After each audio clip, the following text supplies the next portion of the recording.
Hey there, my name is Galaxy and in this video हम बात करने वाले हैं ये कैसे आपको मॉडर्न हिस्ट्री एमपीपीएससी मेंस के लिए कवर करनी है।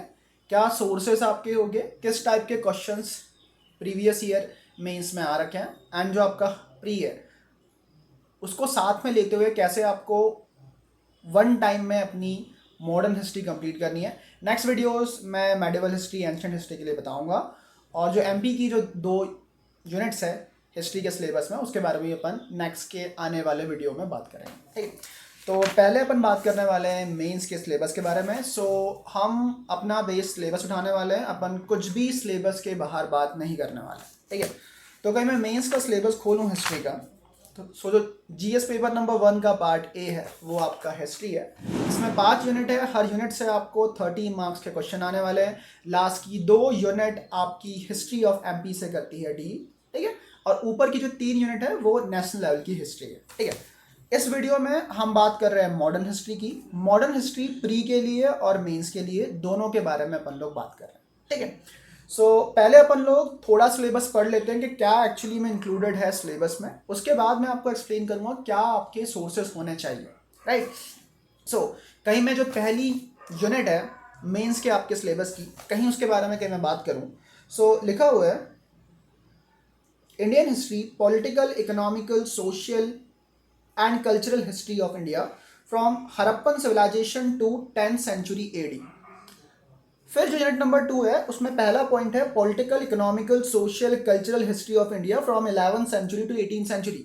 कायदे से ये दोनों पॉइंट सेम चीज़ ही कह रहे हैं कि आपको political, social, economical, cultural dimension को लेते हुए हड़प्पन सिविलाइजेशन से लेके टिल 18th सेंचुरी तक के पूरी हिस्ट्री कवर करनी है। दैट मीन्स आपको एंशियंट, मेडिवल और मॉडर्न हिस्ट्री प्रॉपरली पढ़नी है। कायदे से 2 लाइन में आपका सिलेबस कंप्लीट हो चुका है किसका, हिस्ट्री का।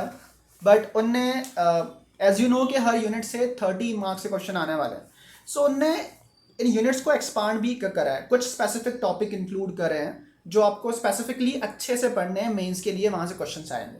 ठीक है, इस वीडियो में मैं मेडिवल और एंशियंट को छोड़ रहा हूँ। मैंने स्टार्टिंग में ऐसे ही पढ़ा सो दैट मैं आपको बता पाऊँ एग्जैक्टली है क्या सिलेबस में। ठीक है, कहीं मैं यूनिट 1 के बारे में बात करूँ और जो 2 के बारे में बात करूँ तो इसमें आपकी मॉडर्न हिस्ट्री नहीं है।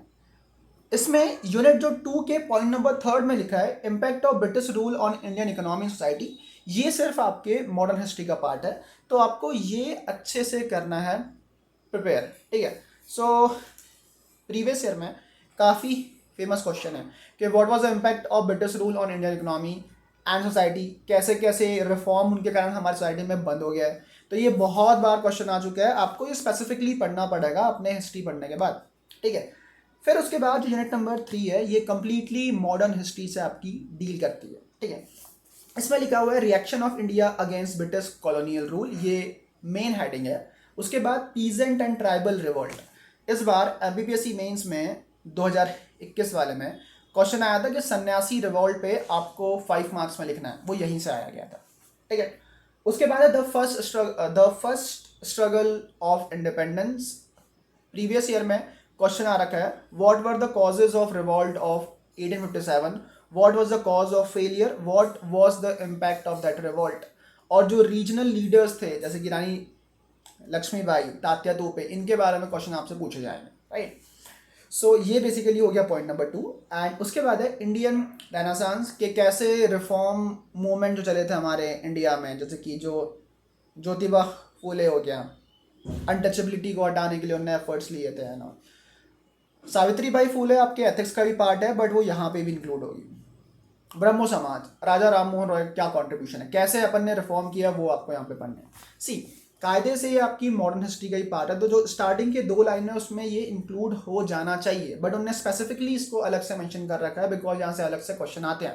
ठीक है, फिर जो लिखा हुआ है national freedom movement, non cooperation, civil disobedience, सब कुछ आपको पढ़ना है। क्या फीचर्स थे, क्यों वो हुआ, क्यों वो फेल हुआ, कौन मेन लीडर्स थे। उसके बाद है and its leaders. Last year question आया था कि what was the contribution of Bal Gangadhar Tilak in the independence of our country. तो वो यहीं से क्वेश्चन आया था, वो कोई भी एक लीडर लेगा उसका क्या कंट्रीब्यूशन है आपको एक्सप्लेन करना होगा। ठीक है, फिर पॉइंट नंबर 2 बोलता है emergence of India as a republic nation. Point number 2 post independence history का पार्ट है, तो आप उसको अभी इंक्लूड नहीं करिए, ठीक है। सो मॉडर्न हिस्ट्री में बेसिकली मेंस में कायदे से मैं बोलूँ टेक्निकली स्पीकिंग, तो यूनिट नंबर 2 का जो पॉइंट नंबर 3 है वो, और यूनिट नंबर 3 का जो पॉइंट नंबर 1 है वो, वही आपके मॉडर्न हिस्ट्री का पार्ट है, ठीक है। कहीं मैं प्रीलिम्स के बारे में बात करूं, उसके सिलेबस के बारे में, तो वो भी अपन लोग पढ़ लेते हैं। ये बेसिकली है कि हाँ, पॉइंट नंबर 1 यूनिट 2 जो प्री का सिलेबस है, पॉइंट नंबर 1 मॉडर्न हिस्ट्री नहीं है। पॉइंट नंबर 2 में social religious reform movement of 19th-20th century, ये अगेन आपके मेंस में आया था, ठीक है। तो ये वही टॉपिक उसने मेंशन कर रखा है। यहाँ पे फैक्चुअल क्वेश्चन आएंगे, ठीक है। Independence struggle and the Indian national movement for freedom, वही सेम चीज़ जो आपके मेंस में है। फिर integration and reorganisation of India after independence, again ये पोस्ट इंडिपेंडेंस हिस्ट्री का पार्ट है, तो वो आप अलग करेंगे, ठीक है। सो कायदे से आपकी जो मेंस का सिलेबस है मॉडर्न हिस्ट्री का, वो सेम टू सेम आपके प्री में इंक्लूडेड है, तो आप वन टाइम ही दोनों के लिए पढ़ोगे, पहली चीज़, ठीक है। अब बात करते हैं सोर्सेज क्या होने चाहिए। सोर्सेज में आपको वही बताऊंगा जो मैंने खुद अपने मेंस में फॉलो करे हैं, and most of the toppers यही सोर्स फॉलो करते हैं, ठीक है। एक चीज़ होती है कि जो एग्ज़ाम की रिक्वायरमेंट है आप उसके अकॉर्डिंग ही पढ़ें, और एक चीज़ होती है आप बस पढ़ लें, ठीक है। सो कहीं आपके पास समय कम है तो आप NCERT ना छुए, कोई मतलब नहीं है, आप NCERT ना पढ़ के भी एग्ज़ाम क्लियर कर सकते हैं, क्योंकि MPPSC में काफ़ी स्टैटिक क्वेश्चन आते हैं, काफ़ी सिंपल क्वेश्चन आते हैं, पहली चीज़। सेकंड चीज़, कहीं आपके पास समय है to have a better understanding, you can go for NCERT also, जो हिस्ट्री की बुक्स है वो भी आप फॉलो कर सकते हैं, ठीक है। कहीं समय कम है तो आप डायरेक्टली जो सोर्सेस है आप उस पर जंप करिए। इसमें दो सोर्स होने वाले हैं, एक तो होगा बेस और दूसरा होगा अंडरस्टैंडिंग के लिए, ठीक है। बेस आपको बनाना है लूसेंट को, यस, लूसेंट के रिगार्डिंग बहुत सारे मिसकंसेप्शंस है कि ये बुक फालतू है एंड ऑल, ये काफ़ी इसमें कम दिया हुआ है एंड ऑल, बट कम दिया हुआ है, बट इसको पढ़ के आप इजीली अपनी एग्ज़ाम निकाल सकते हैं। सो जो एग्ज़ाम की रिक्वायरमेंट है उसके लिए आपके पास ये सफिशिएंट है, तो लूसेंट को आपको बेस बनाना है। Most of the toppers Lucent he follow करते हैं, ठीक है।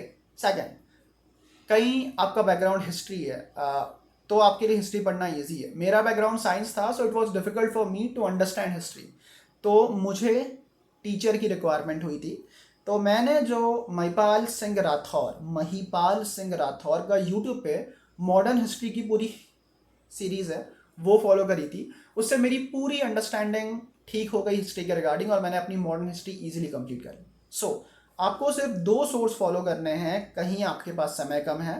पहला लूसेंट जो आपकी बुक होगी, लूसेंट में आपको एडिशन करना है जो आपको महिपाल सिंह राठौर की मॉडर्न हिस्ट्री सीरीज में आपको मिल रहा है, ठीक है, नई इंफॉर्मेशन, वो आपको कंप्लीट करनी है। सो ये दो सोर्स आप फॉलो कर लेंगे प्रॉपरली, आपकी मॉडर्न हिस्ट्री बेस्ट हो जाएंगी, और you will not be having any need to do और to read history from any other source, right.